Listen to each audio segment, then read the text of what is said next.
Okay, listen बच्चों. Today we are discussing the new chapter in geography, that is major landforms of the earth.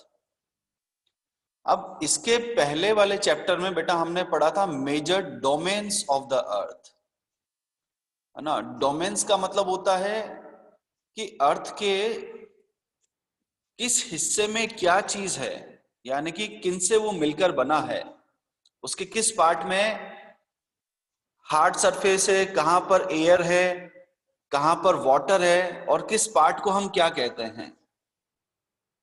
अब हम पढ़ रहे हैं कि अर्थ पर जो हार्ड सरफेस है, यानी कि जो लैंड है, उस लैंड पर किस किस तरह के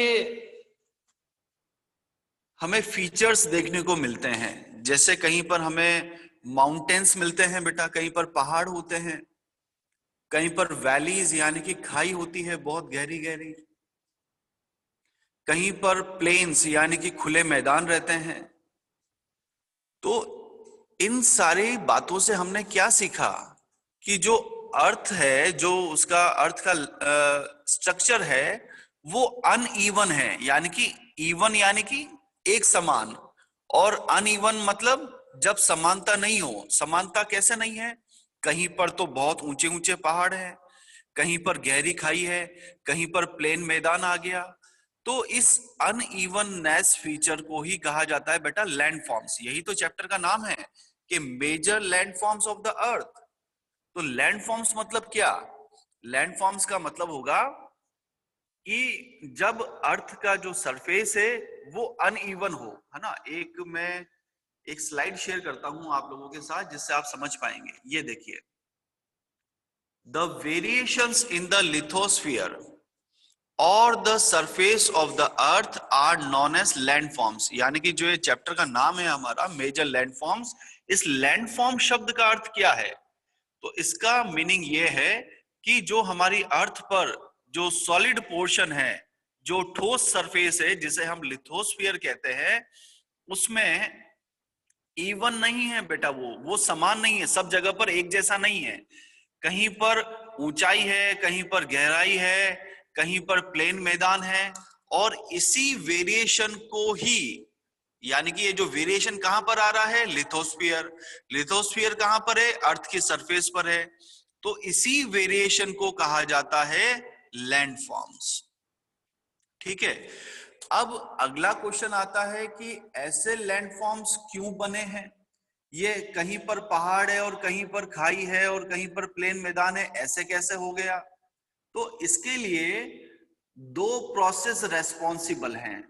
एक प्रोसेस है इंटरनल और दूसरा है एक्सटर्नल. इंटरनल प्रोसेस क्या होता है बच्चों?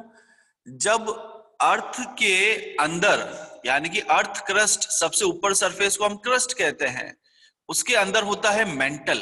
तो जब अर्थ के अंदर की तरफ, यानी कि इनसाइड में, उसकी लेयर्स आपस में मूवमेंट करें, या तो हॉरिजॉन्टल मूवमेंट या वर्टिकल मूवमेंट, है ना. तो वर्टिकल मूवमेंट होने पर वहां पर बन जाता है पहाड़, और अगर हॉरिजॉन्टल मूवमेंट होगा तो वहां पर बन जाएगा वैली या प्लेन. तो ये चीज हमें दिखती नहीं है, इसलिए इसे कहा गया है इंटरनल प्रोसेस. एक्सटर्नल प्रोसेस मतलब जब, जैसे मान लीजिए, किसी बाहरी फैक्टर की वजह से, एक्सटर्नल फैक्टर की वजह से, जैसे बाढ़ आई है या बहुत तेज तूफान आया है, तो क्या होता है बच्चों? एक जगह की मिट्टी, या बाढ़ आने पर एक जगह के पत्थर, मिट्टी, सब चट्टाने वगैरह एक जगह से बहकर दूसरी जगह पर चली जाती है ना. इसे हम कहते हैं इरोजन.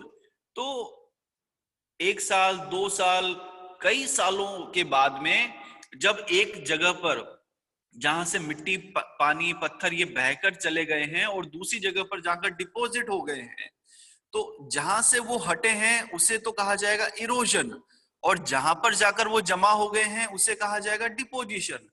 तो इस इरोजन और डिपोजिशन की वजह से भी जो अर्थ की सरफेस है उसमें वेरिएशन आ जाता है, और इसे ही हम कहते हैं लैंडफॉर्म्स. ठीक है. अब हम वापस से उसी स्लाइड पर आते हैं, फर्स्ट वाली स्लाइड पर. जो हम ये डिस्कस करने जा रहे हैं, यही मैंने यहाँ पर डिस्कस किया बेटा आपसे कि ये जो लैंडफॉर्म्स रहते हैं इसके लिए दो प्रोसेस रेस्पॉन्सिबल हैं। ठीक है, वो दो प्रोसेस क्या हैं? एक तो है इंटरनल प्रोसेस और एक है एक्सटर्नल प्रोसेस। ठीक है, तो इंटरनल प्रोसेस क्या है? देखिए ध्यान से, इंटरनल प्रोसेस अभी मैंने आपको बताया था ये हमें विजिबल नहीं होता है। Upliftment and sinking of earth surface. Upliftment मतलब ऊपर की तरफ उठना। तो अर्थ का इंटरनल जो मूवमेंट होगा अर्थ के अंदर की तरफ, उससे जब अर्थ की सरफेस अपलिफ्ट हो, अपलिफ्ट यानी कि ऊपर की तरफ उठेगी, तो वहां पर थोड़ा सा माउंटेन या हिल बन जाएगी। सिंकिंग, सिंक वर्ड का मतलब होता है डूबना, नीचे की तरफ जाना। तो हम डूबते समय नीचे की तरफ जाते हैं। तो जब अर्थ सरफेस नीचे की तरफ जाएगी अपने इंटरनल प्रोसेस की वजह से, तो वहां पर बन जाएगी वैलीज। तो ये दोनों चीजें होती हैं कहां पर? अपलिफ्टमेंट और सिंकिंग होती है इंटरनली, जो हमें दिखती नहीं है। इसलिए ये दोनों चीजें हैं इंटरनल प्रोसेस। फिर आते हैं हम एक्सटर्नल पर। एक्सटर्नल में दो चीजें हैं, एक तो है इरोजन। इरोजन का मतलब क्या होता है? Waving away of earth surface, यानी कि तेज हवा, तेज पानी, जब इनकी वजह से अर्थ की ऊपर की सतह, मिट्टी हो, कंकड़ हो, पत्थर हो, एक जगह से बहते हुए या उड़ते हुए दूसरी जगह पर चले जाते हैं, तो उसे कहा जाता है इरोजन। और फिर ये पानी बहता हुआ कहीं पर तो जाकर रुकेगा, हवा कहीं पर जाकर तो उनको, पत्थरों को या उस मिट्टी को रोक देगी, तो कहीं ना कहीं जाकर ये क्या हो जाएंगे? जमा हो जाएंगे। जमा होने को इंग्लिश में कहा जाता है बेटा डिपोजिशन। तो जहां पर जाकर डिपोजिट होंगे वहां पर एक रीबिल्डिंग हो जाएगा सरफेस का, यानी कि एक नई सरफेस बन जाएगी, इसलिए उसे कहा जाता है डिपोजिशन। तो इस तरह से हमने देखा कि लैंड फॉर्म्स में खूब सारे वेरिएशंस आते हैं। जहां पर अपलिफ्टमेंट होता है, डिपोजिशन होता है, वहां पर तो बन जाते हैं माउंटेन्स। जहां सिंकिंग होता है वहां पर बन जाती है वैलीज। फिर इसके बाद हम इस चैप्टर में क्या डिस्कस करेंगे? सबसे पहले हम पढ़ेंगे माउंटेन्स के बारे में। ठीक है, अब माउंटेन्स अलग अलग तरह के हो सकते हैं, है ना? जैसे मैं कहां पर डिस्कस कर रहा हूं बेटा, ये माउंटेन्स। माउंटेन्स ऐसे खूब सारे भी हैं जो बर्फ के बने हुए हैं। बर्फ के पहाड़ को क्या बोलते हैं बेटा? हम ग्लेशियर्स कहते हैं। Permanently frozen reverse of ice, यानी कि अगर हम जैसे नॉर्थ पोल साउथ पोल की तरफ जाएं, तो वहां पर सूरज की रोशनी ना के बराबर पहुंचती है। जहां पर सूरज की रोशनी नहीं पहुंचेगी बेटा, वहां पर टेम्परेचर राइज ही नहीं करेगा। इस वजह से वहां पर मैक्सिमम समय पर क्या है? बर्फ जमी हुई रहती है। और जो नदी है उसमें भी पानी रहता है, बड़ी बड़ी चट्टाने पानी की जमी हुई रहती, उन्हें ही कहा जाता है ग्लेशियर्स।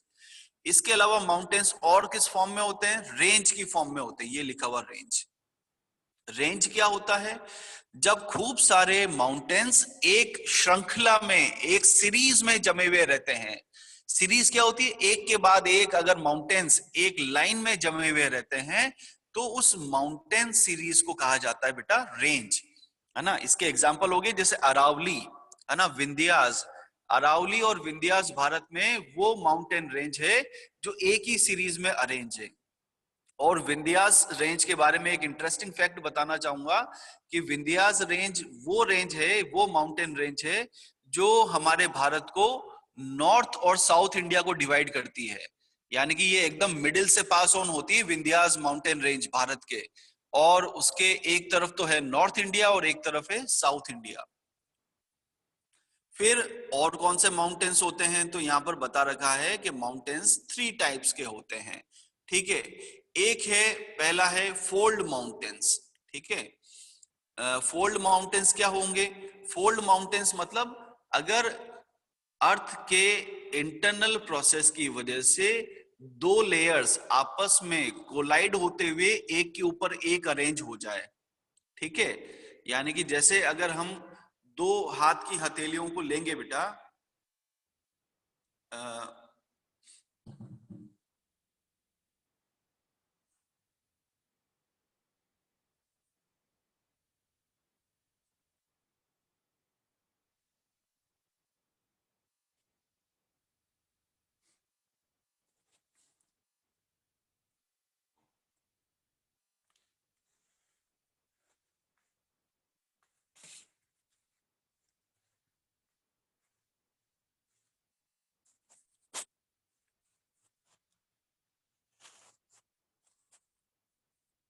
ये देखिए, अगर इस तरह के मूवमेंट हो रहे हैं, ठीक है, आपस में, और अगर अर्थ की दो लेयर्स ऐसे कोलाइड होते हुए एक के ऊपर एक चढ़ती हुई जा रही है, तो इस तरह से जो माउंटेन बनता है ना, उसे हम कहते हैं बेटा फोल्ड माउंटेन।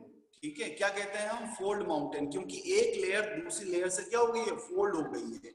तो जहां पर अपलिफ्ट हो गया है वो बन जाएगा माउंटेन, और जो हिस्सा नीचे की तरफ रह गया है उसे कहा जाएगा वैली। दूसरा होता है बेटा ब्लॉक माउंटेन, है ना। ब्लॉक माउंटेन, ब्लॉक माउंटेन्स कैसे होगा देखिएगा, मैं एक ब्लैक बोर्ड पे एक डायग्राम के थ्रू आपको समझाने की कोशिश करता हूं।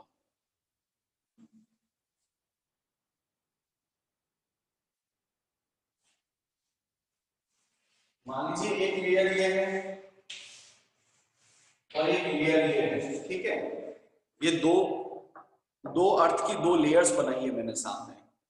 अब अगर इन लेयर्स में आपस में हॉरिजॉन्टल मूवमेंट हो रहा है ना, तो हॉरिजॉन्टल मूवमेंट होने से ये एक के ऊपर एक ऐसे चढ़ जाती है। तो इस तरह से जब माउंटेन्स और वैलीज बनते हैं तो उसे कहा जाता है बेटा फोल्ड माउंटेन। लेकिन ये तो हुआ कौन सा मूवमेंट हुआ? Horizontal movement. लेकिन अगर ये लेयर्स ऐसे ऐसे जाएं, ऊपर नीचे की तरफ जाएं, तो इन्हें कहा जाता है वर्टिकल मूवमेंट। क्या कहते हैं बेटा? वर्टिकल मूवमेंट कहते हैं। तो जब लेयर्स, कुछ लेयर्स अगर ऊपर हो जाएं और कुछ लेयर्स नीचे की तरफ हो जाएं, तो क्या होगा? जहां पर अर्थ की लेयर ऊपर की तरफ अपलिफ्ट हो गई है तो वो हिस्सा हाइट पर चला जाएगा।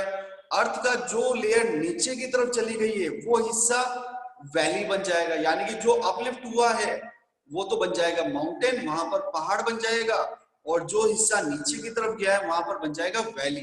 तो इस तरह से जो माउंटेन्स बनते हैं उन्हें कहा जाता है ब्लॉक माउंटेन्स, है ना। और पढ़ाऊंगा मैं आपको, और डिटेल में पढ़ाऊंगा बच्चों जब इस चैप्टर को हम आगे और डिस्कस करेंगे। इसके बाद तीसरा होता है वॉल्केनिक माउंटेन, है ना। पहला हुआ फोल्ड, दूसरा हुआ ब्लॉक, और तीसरा होता है वॉल्केनिक माउंटेन्स। वॉल्केनिक माउंटेन्स क्या होते हैं?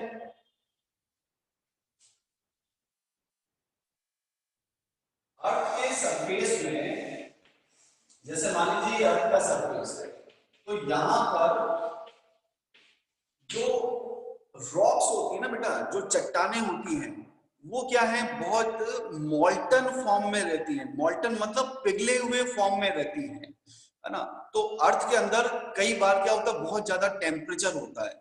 उस टेम्परेचर की वजह से ये जो मॉल्टन रॉक्स होती हैं ये बस्ट हो जाती है। बस्ट यानी कि इनमें धमाका होता है, और फिर ये मॉल्टन रॉक्स यहां से बाहर निकलती है अर्थ की सरफेस से, और बाहर निकलने के बाद ये कहीं पर जमा होती रहती है, यानी कि डिपॉजिट होती रहती है।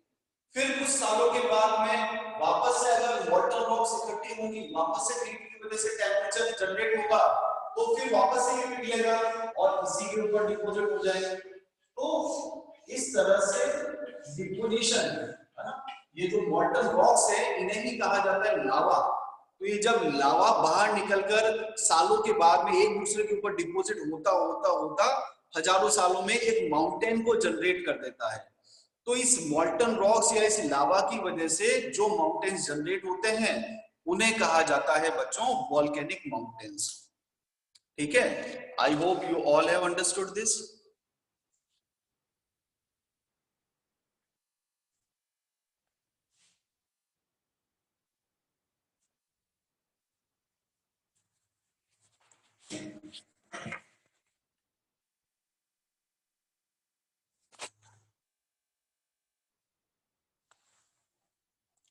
अब ये वाला पोर्शन हमारा डिस्कस हो गया। अब आते हैं हम प्लेन्स की तरफ, है ना। प्लेन्स भी पढ़ाने हैं आपको। तो प्लेन्स क्या होते हैं? प्लेन मतलब होता है बेटा समतल मैदान।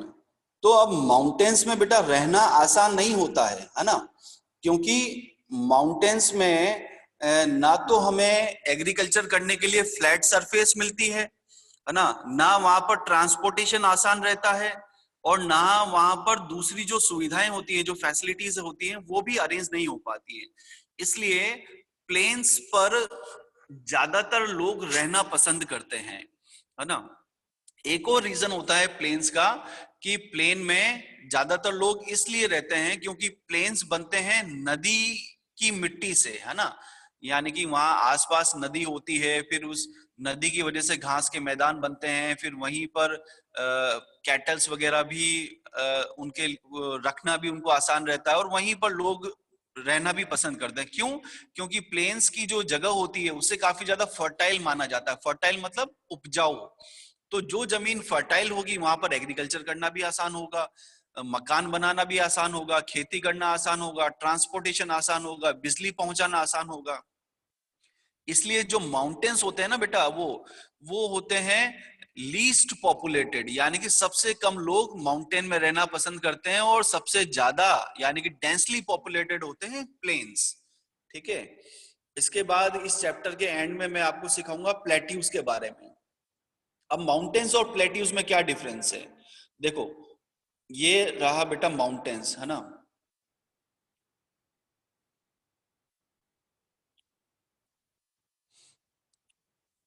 जो माउंटेन्स होंगे वो कॉनिकल शेप के होते हैं, यानी कि ये जो इनका पॉइंट है ना, ऊपर का जो पिन पॉइंट है, वो होते हैं बेटा कॉनिकल माउंटेन्स हमेशा से।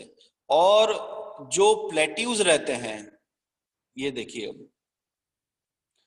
जो प्लेट्यूज रहते हैं उनकी टॉप सरफेस जो होती है, यानी कि ऊपर का जो एरिया होता है वो कॉनिकल नहीं होता है, वो फ्लैट होता है। देखो यहाँ पर सबसे पहले लिखा हुआ है एलिवेटेड फ्लैट लैंड।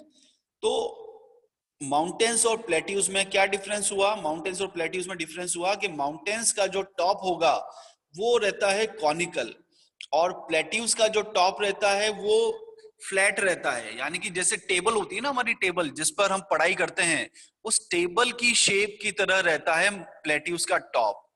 और माउंटेन्स में दो ही स्टीपी स्लोप हो सकते हैं, यानी कि एक लेफ्ट हैंड साइड पर और एक राइट हैंड साइड पर। जबकि प्लेट्यूज में जो साइड की सरफेस रहती है, यानी कि नीचे उतरने की, वो दो से ज्यादा हो सकती हैं। ठीक है। इसके अलावा और क्या पढ़ेंगे हम इस चैप्टर में? ये वो सारी चीजें हैं जो मैंने आपसे डिस्कस कर ली। आई होप आप सभी को बेटा समझ में आया होगा।